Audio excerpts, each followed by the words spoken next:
What's up, everybody? This is your stream, Mr. Steven, and welcome to the Not So the Steven Factor Live. And just want to let you know, folks, I am back and better than ever.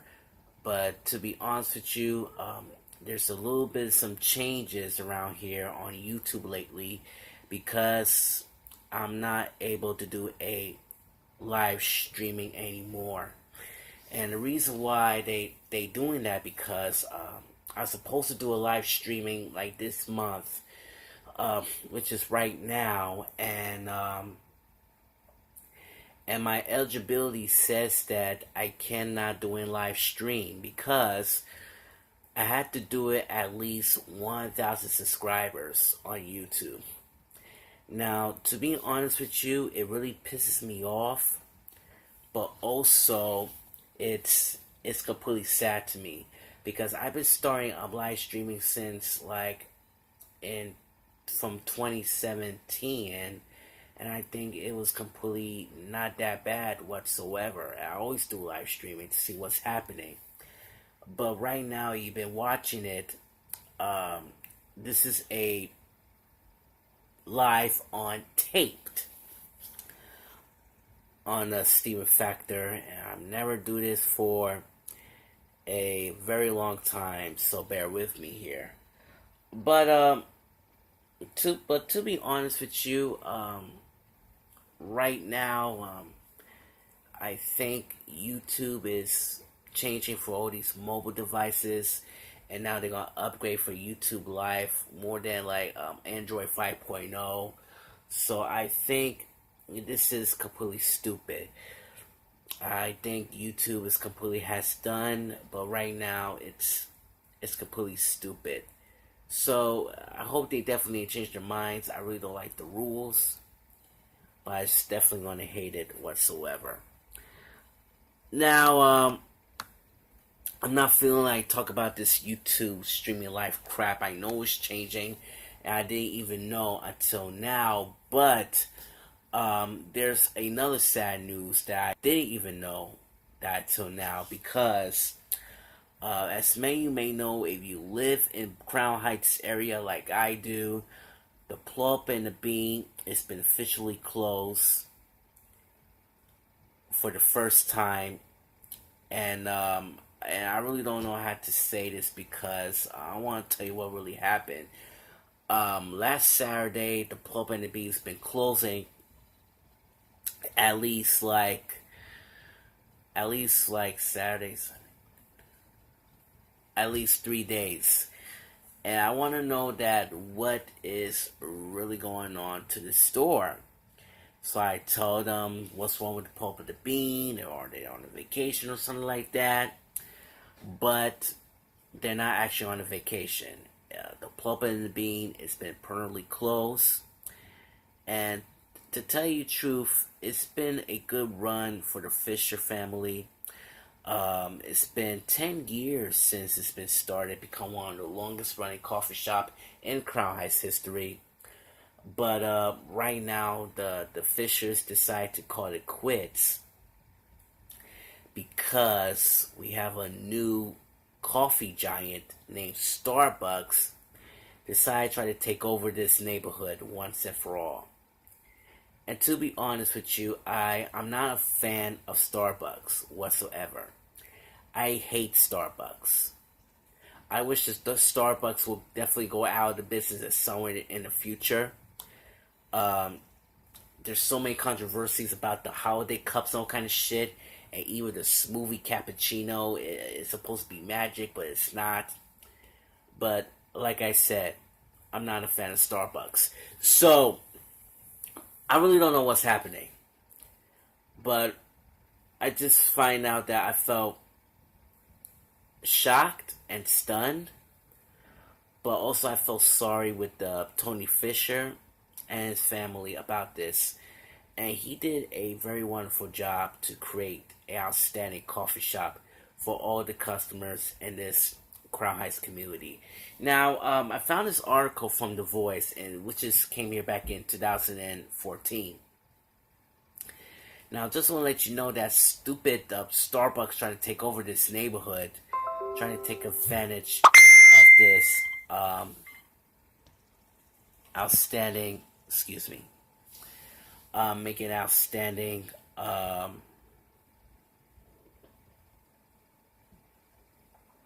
chains, coffee chains, all kind of stuff. But I found this article, which just came out in 2014, and the article says, "Does the new Crown Heights Starbucks threaten small neighborhood businesses?" The answer is yes, and I don't give a shit about it. I really don't care. But let's check it out. I had to read this, so bear with me here. The Plump and the Bean and its new neighbor Starbucks. This is the article here. Okay, the coffee tension brewing in Crown Heights, Brooklyn, started after Starbucks opening a new location right beside a 4-year-old coffee shop. Remember, that was a old article there, but right now is a 10-year-old coffee shop.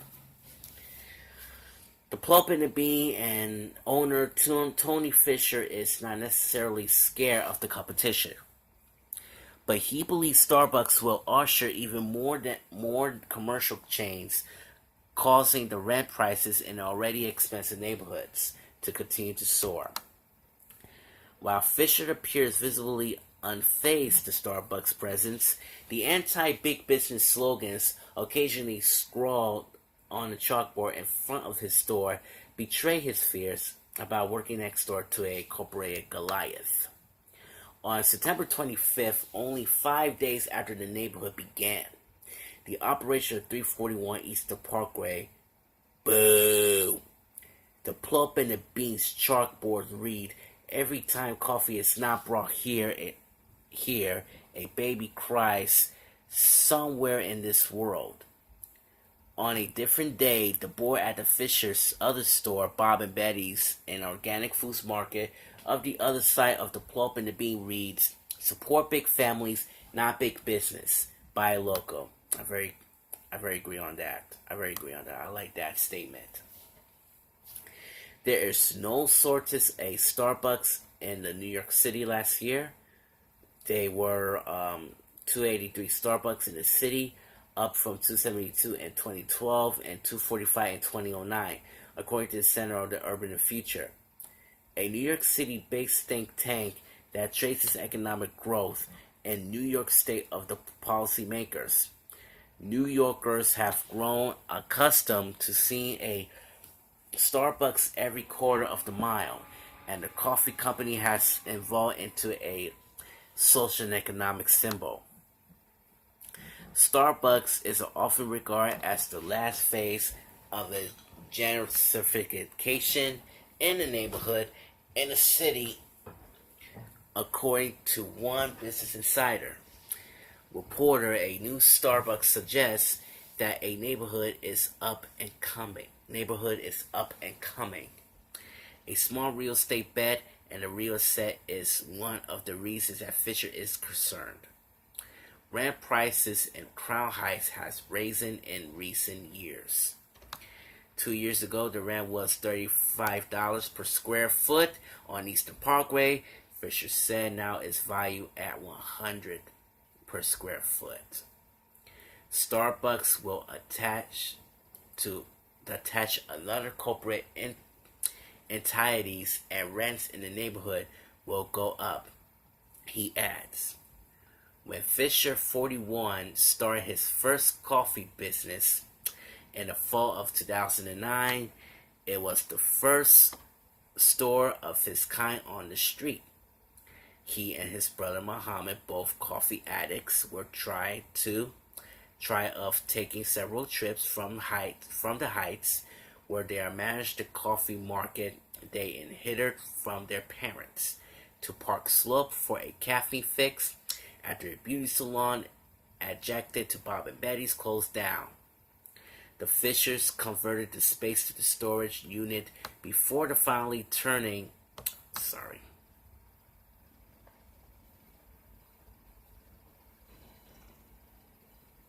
before finally turning into a coffee house.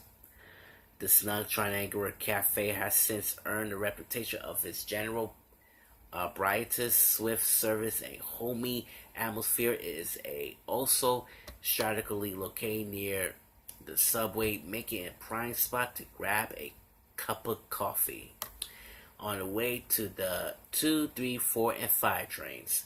Thought it will have to share the spot with Starbucks. Ironically, the new Starbucks has been somewhat good for business. Fisher claims that they have done us a favor by being next door. He says they have drawn a lot more traffic in direction. Fisher sees no point, at least for now, in the intended take out the giant next door strategies with his staff, the intimacy entrance in his business model. He believes it's something that Starbucks just don't have. Customers like Nakita, Felix, a Barkhampton, Lumea, Alumena, and Brooklyn residents go to the Pulp and the Bean because they love the ambulance. It is because it's cheaper.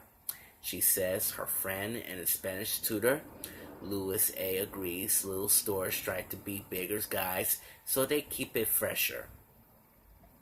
When regulation strolls in a barritas rush to fetch their orders before they open their mouths. Getting coffee from Starbucks is getting a burger from McDonald's, Fisher says. There's nothing impersonal there.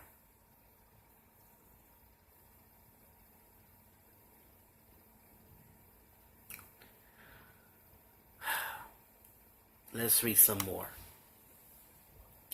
Fisher's is trying to create humor out of an otherwise threatened situations with witty sidewalk signs and suitable calls from solidarity with small business, but he remains fully cognizant of the fact that change has come and may not be the good kind.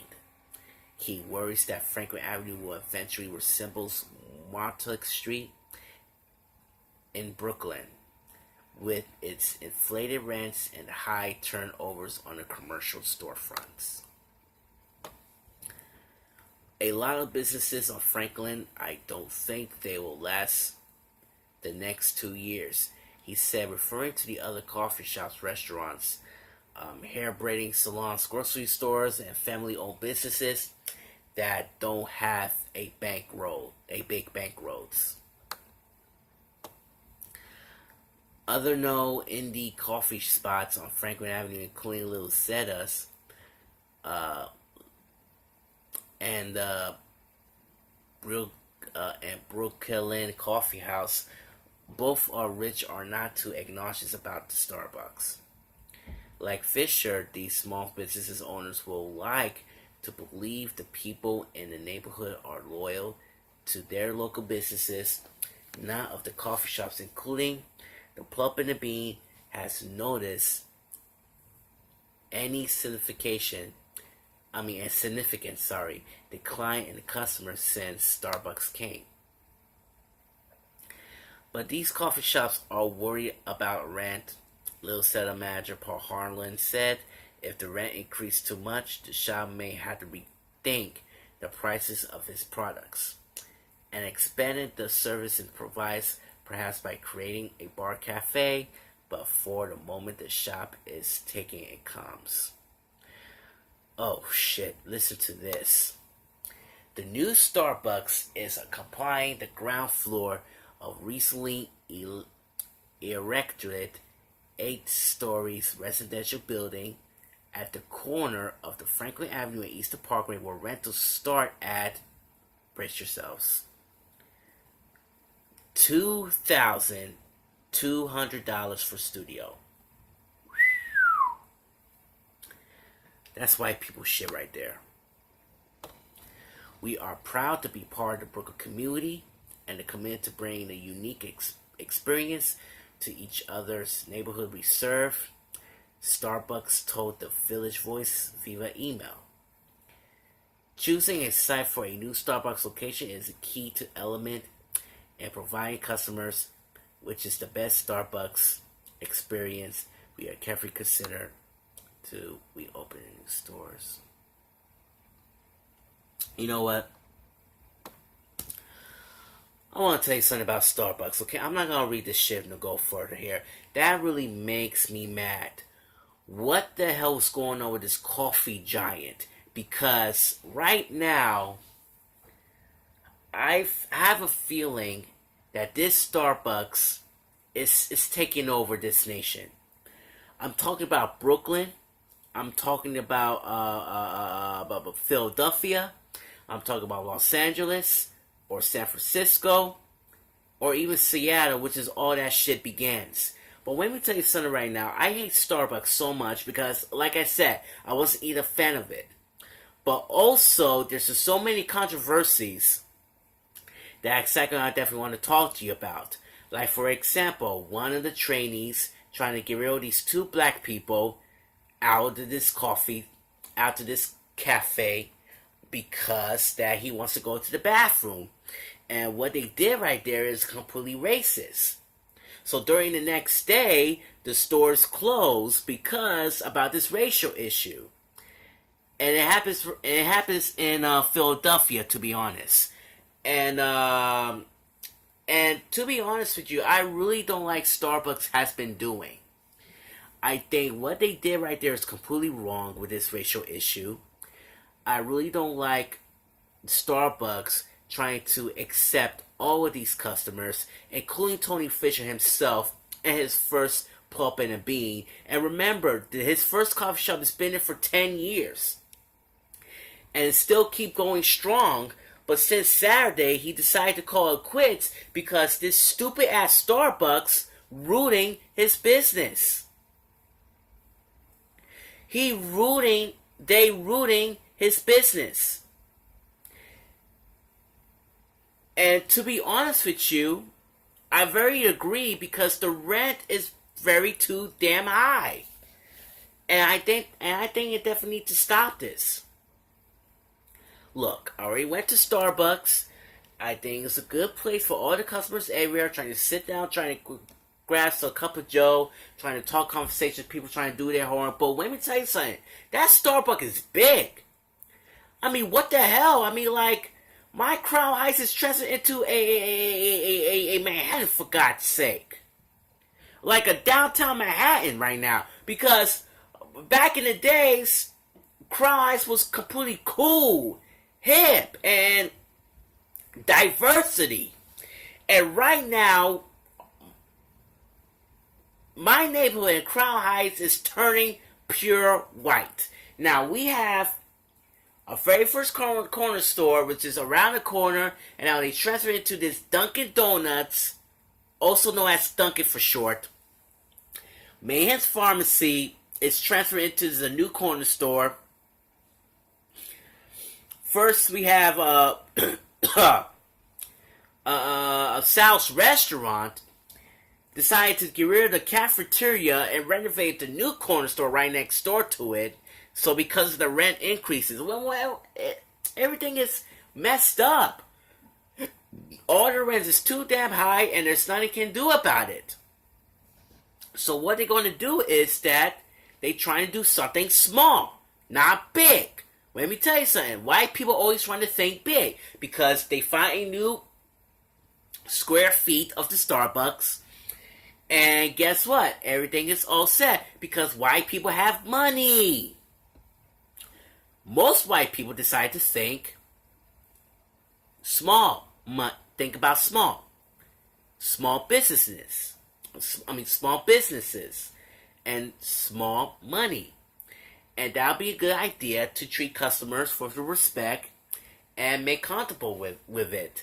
And yes, I like the customer said it is cheaper because people want to go in and make a cup of joe. And I felt so sorry for that. Excuse me.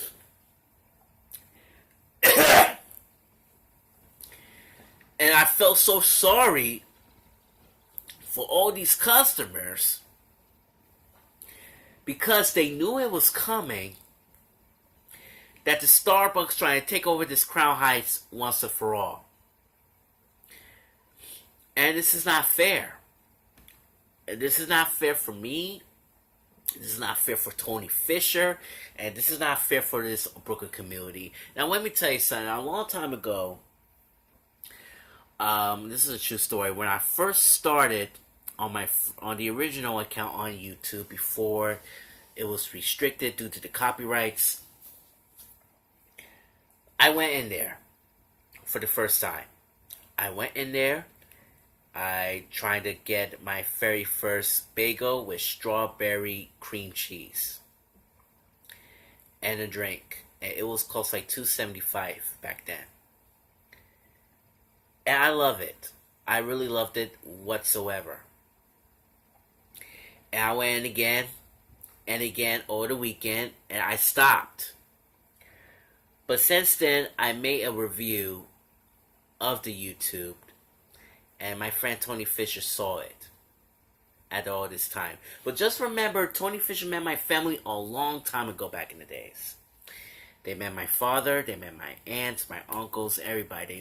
They know them, and they know me too. So I was the last one.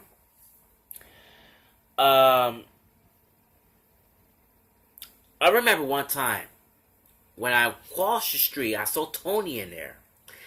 And he came out, he said to me, or he shut out, "Hey, Steven."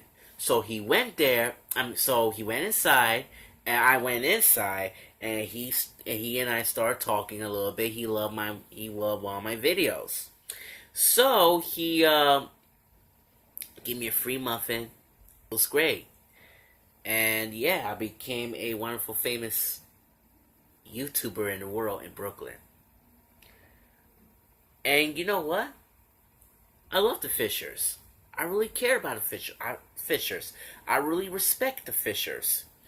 And to be honest, I've been supporting this coffee shop all the way. And you know what? 10 years is enough. I mean, like, they never give up. I think the competition is fucked up. And Starbucks messed up their lives, man. And it's messed up all the customers, too. And they really don't like Starbucks whatsoever. Watch. They really don't like it whatsoever. And I don't like it. I really don't like Starbucks. I never even go into Starbucks anymore. But like I said, I went in there, I tried, but it's not for me. Even one time I went to the bathroom. I mean, ugh, that bathroom's a mess. They need to clean that shit up, too. Ugh. But like I said, Starbucks is pure evil. I could tell you that. And it's completely messed up. So, before I go, I'm definitely going to say this, but just want to let you know the Plump and the Beat products are still in the Bob and Betty's right across the street. You will definitely going to get them. You can bring it home to you. Pretend you're in the original coffee shop, which is all started. And you know what? The Plump and the Bean is never going to be the same without the customers and the Fishers family. So the Plump and the Bean, thank you. And thank you, Tony Fisher. You did a very good job. Help these customers for dignity and respect. But guess what? It is not over. That I'm wishing you and your family will make another comeback. And it's not another coffee shop. It's a store which has been there for shelves for over 10 years also. But I hope this supermarket will revive, hopefully this year. And I hope the Fishers will definitely going to make another comeback. Because right now, folks, this Crown Heights is completely ridiculous. I hope the Fishers will definitely going to fight back. But they never going to give up. They will never going to give up whatsoever. They need to plan to bring these customers back. Now, I know Allstate I know they make a second Plump and the Bean is good, but they're out of business. Allstate, it's okay.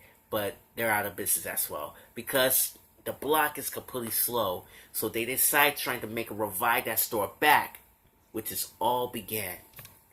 And we definitely going to need that. We definitely going to need that. We need the Fishers to make a comeback, and that's it. That's the most important. And to be honest, I miss that supermarket. It's true. I really gonna miss it for the world. But don't you worry, I will give you more updates about what's going on with the Fishers family and the revival of the supermarket. Hopefully this year in 2019. But right now, this is your stream, Mr. Steven, saying Dolo para la familia. And thank you for watching the Steven Factor live on tape. And I hate YouTube changing policy because it really pisses me off.